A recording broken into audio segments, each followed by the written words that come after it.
Hey, gang, this is a Monday update from your good old friend, Pastor Max.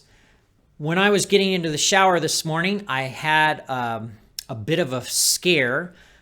So here I am naked getting into the shower, and I see this bug that had to be 4 inches long on the floor. Now, I'm not normally scared of bugs, but for whatever reason this morning, I just went, well, I was like, whoa!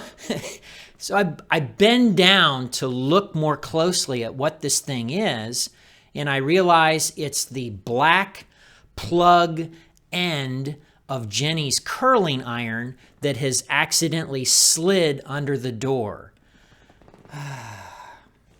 Some of you may be a little jumpy right now. Come on. The news every day is bad news, whether it's the Dow Jones, whether it's the government implementing more closures and restrictions.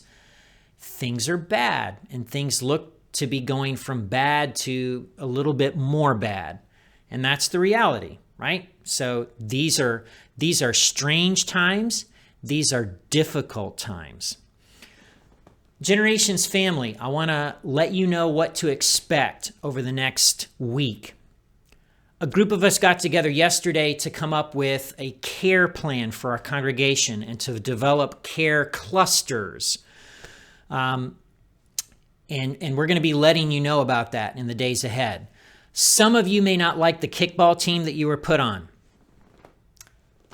We're not playing kickball. This is a global pandemic. It's time to put on your big boy panties and your big girl panties. And so I'm telling you as your pastor, I expect you to lean into this and to care for one another well.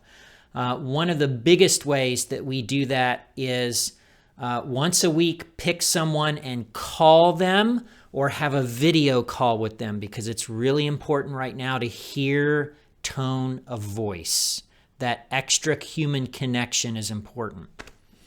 The second thing you can expect is we have put together printed church directories, which will get mailed out tomorrow, along with some instructions, and a digital church directory that will be posted into the app Tuesday. If your information is incorrect, let us know. We'll correct the directory and send it out again. It's not a problem. Last but not least, if you are a parent and you've got kids at home, by the weekend, we will be sending out an email and a social media post that lists links of resources that you can use with your kids, that your kids can use, that you can use as a family over the next several weeks as we social distance. What's true about money is true about this crisis that we find ourselves in. Money just amplifies what's already inside of a person. So your stereotypical lottery winner, for example, if they were kind of a little bit, if they were mean before and a little bit of a jerk, when somebody comes into money and they have got these character things, money only just makes that bigger and louder.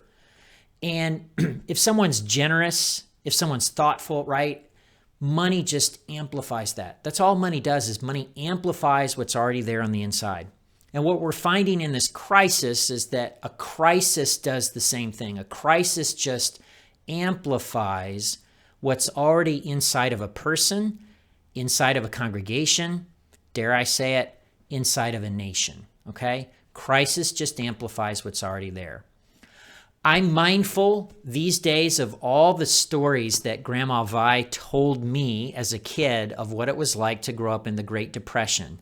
Never in my wildest dreams did I ever imagine that I might live through some kind of challenging, difficult time. And yet, here we are, okay? We're going to get through this together. Things could get hard and difficult and challenging and just grievous. Okay? But we're going to get through this together. This week would be a good week to make sure you're getting your sleep. And remember, gang, my measuring stick for generations is twofold in the days ahead. Are we caring for each other and looking out for each other and loving each other well? And then secondly, are we loving our neighbor? That's it. That's it. Okay? Hang in there. Let us know if you need anything. See you, gang.